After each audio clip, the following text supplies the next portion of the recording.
Hello and good morning to everybody. Hope everybody's doing well.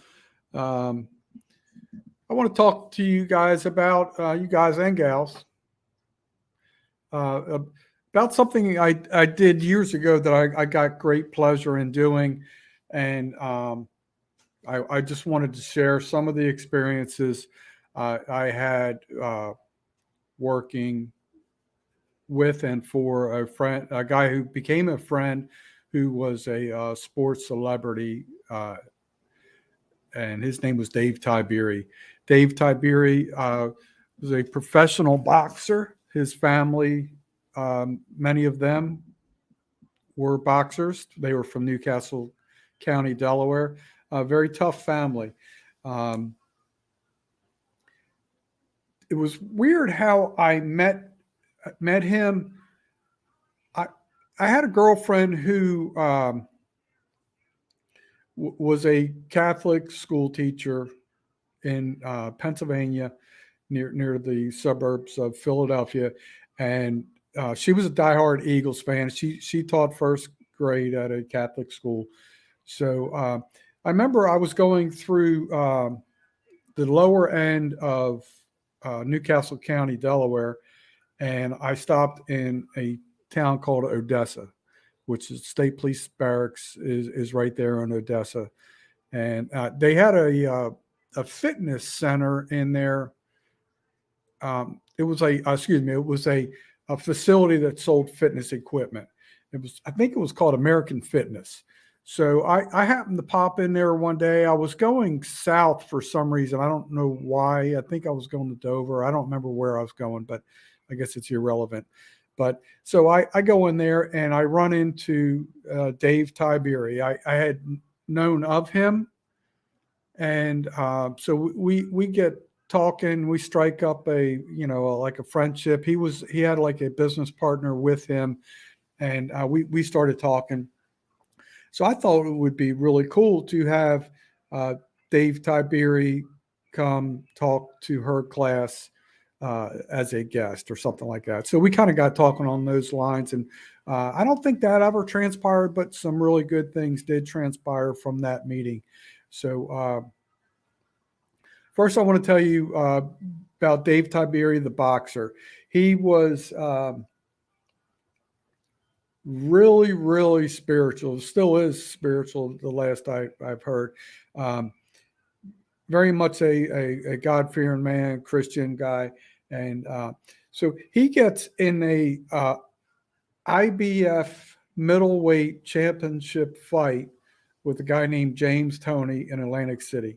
I don't recall the year. I would to say this was probably early 90s. I don't remember the exact date, but he goes there, and there was a famous football player who turned sports commentator named Dan Deerdorf, and so he was announcing, commentating on the fight. And at the end of the fight, he made a bunch of comments that eventually got him fired for just speaking from his heart and telling the truth.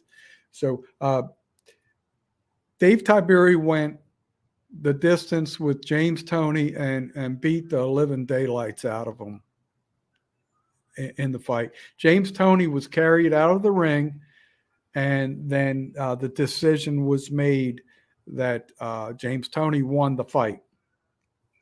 So that's where Dan Deerdorf starts going off and basically talking about corruption in the sport of boxing, and he made some very loud public stance, and comments. So he eventually gets fired. Not long after that, Senator Roth from Delaware, he opens up a Senate investigation hearing on organized crime in boxing, in the sport of boxing. And this went on for the Senate investigative hearings went on for a very, very long time. And they had some high profile mobsters. Sam the Bull Gravano did testify. I forget all the exact statements, but did testified that yes, there is, organized crime controlling the sport of boxing at that time. I can't speak for it today. I haven't really followed it that closely, but so it was crazy. After this goes on for years and years and years, and they kept throwing big money at Dave Tiberi for a rematch, and he stood his ground, which I commend him for being stern on his. He was not going to ever step in the ring again unless that decision was overturned. It never did get overturned, but there was proof that there was organized crime related to the professional sport of boxing.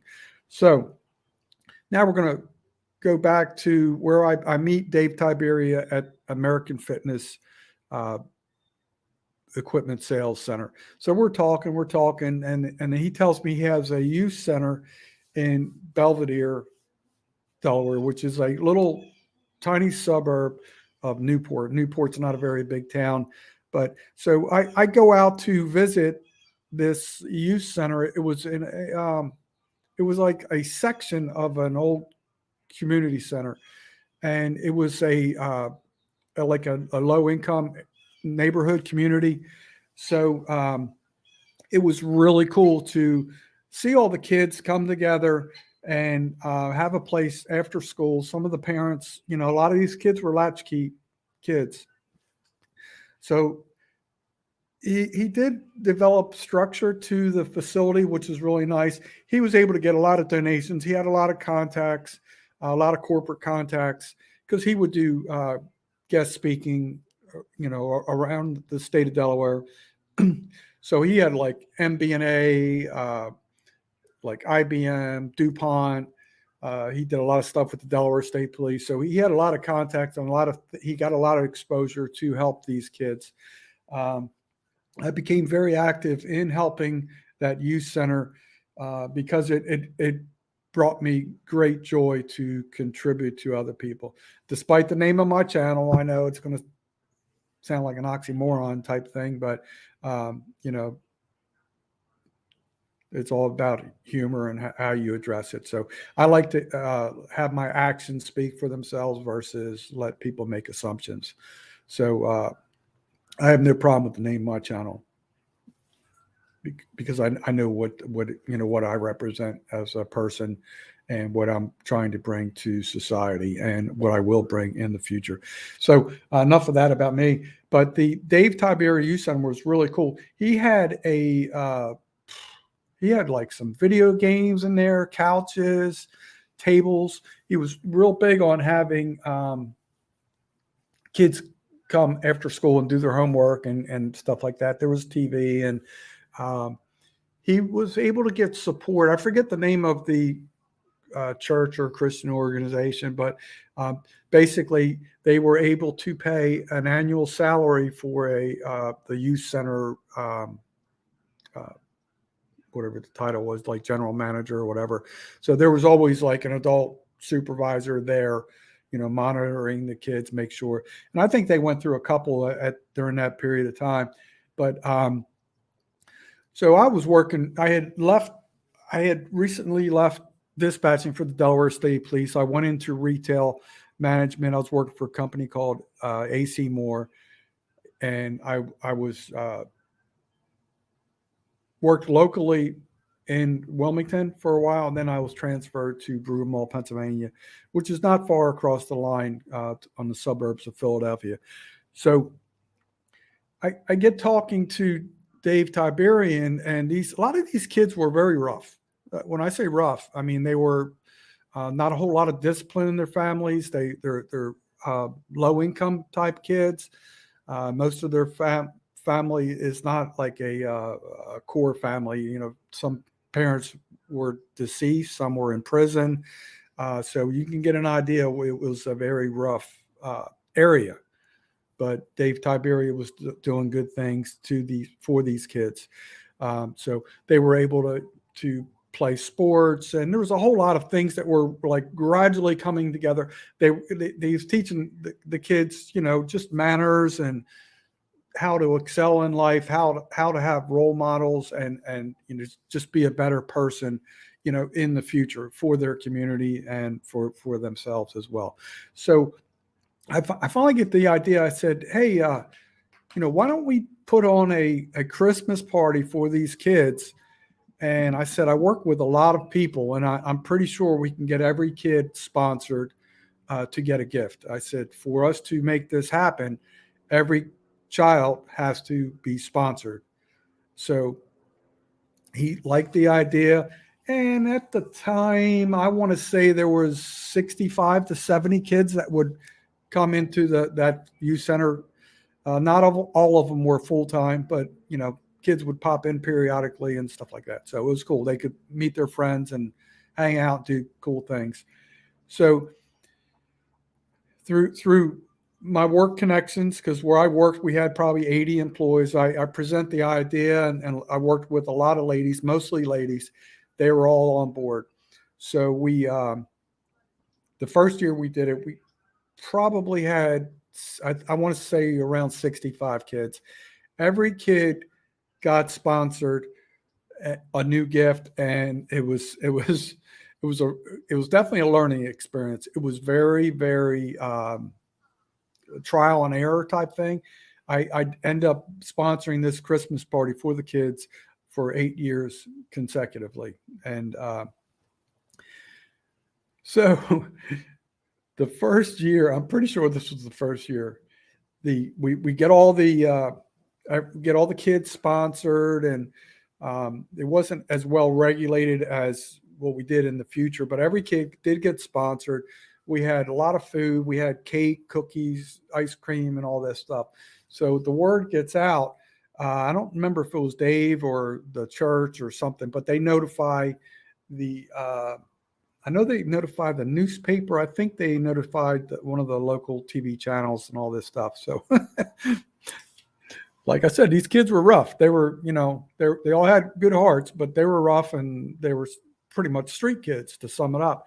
And we're all excited. We have this all planned out, how we want this to go. And the kids get in basically a fight, which turned into a massive food fight right as the media is showing up. And we're, I say we, but Dave Tiberi and his organization, they're trying to promote, the great things they're doing for this neighborhood. And there's a massive food fight, and it's getting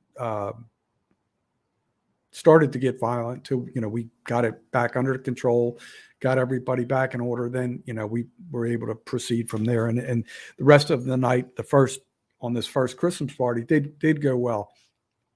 So,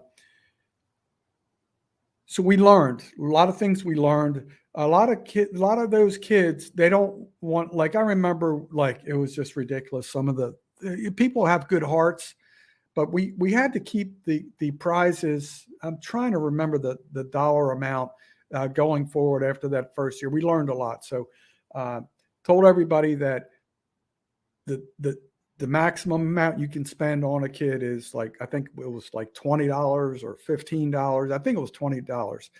So we really emphasized that going forward, that it had to be that, you don't want one kid getting $100 gift and then another kid getting, like, a $5 gift card to, Kmart or something. You want it to be consistent and fair for all people. So the things that did not go over well, or you can, make assumptions, or, understand, like, one kid who was, like, one of the cool kids, a lady I worked with gave him gorilla slippers, and was like he was so mad, he was crying. And so we went through some of that with the gifts. Kids don't, I hate to say it, but this is trying to build morale for the kids, make them feel better, not feel bad. But some kids got, like, a dress shirt and stuff like that. Meanwhile, the other kid, his best friend, has a football or a basketball and stuff like that. So that we found out that that's kind of the things that they want. They can get instant gratification about, like a board game, like Monopoly or something, was not not a big hit, stuff like that. But back then, that's when the little Sony Walkmans were popular. So a lot of kids were getting that. Then as we progressed in the future, I forget what year or whatever, but the Thai Beanie Babies were real popular. That was a huge success. So every year, I end up spending about $1,000 on these kids because people that committed to sponsoring a child wouldn't have it done in time by the deadline. So then, let's say the Christmas party would be like December 17th. We got smarter as we went along. So we made the drop dead deadline would be like December 10th or something like that. That's a week ahead of time.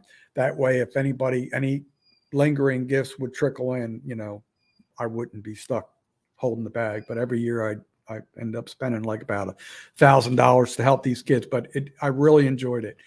So then you like helping the community, but then we started getting parents and grandparents, can you give me a gift? And, this stuff like that. And the Thai Beanie Babies was a real big thing. But everybody was selling them. That was like a hot commodity type thing. And so it started to get a little bit out of control because it was supposed to be all about the kids. Now the parents, they want to be gifted things. So it was very difficult to keep it focused just on the kids. But as we did go forward, it became very structured, very well run. Every year, like it was like a pizza party. They had cake, ice cream, cookies, and without a food fight, and it was cool because over the years you could see these young children grow up and they're becoming young men or young ladies, and their manners had changed over the years. So it was really rewarding to be part of something. I haven't done anything like that in a long time. Periodically, I do sponsor a family around the holidays, usually Thanksgiving, or sometimes I didn't do anything this year.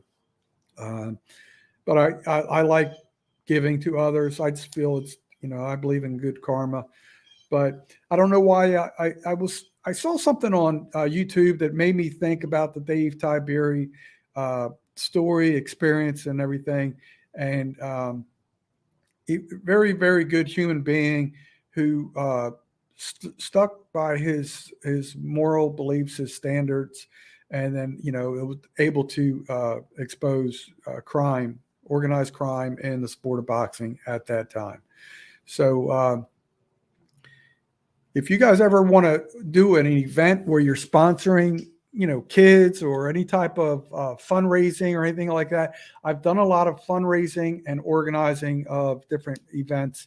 I can give you pointers and do's and don'ts, and it could really save you a lot of time. So anyway, if anybody has any ideas or suggestions going forward, I'm here for you if I can help. And, I do want to keep contributing to events and causes in the future as my life gets better.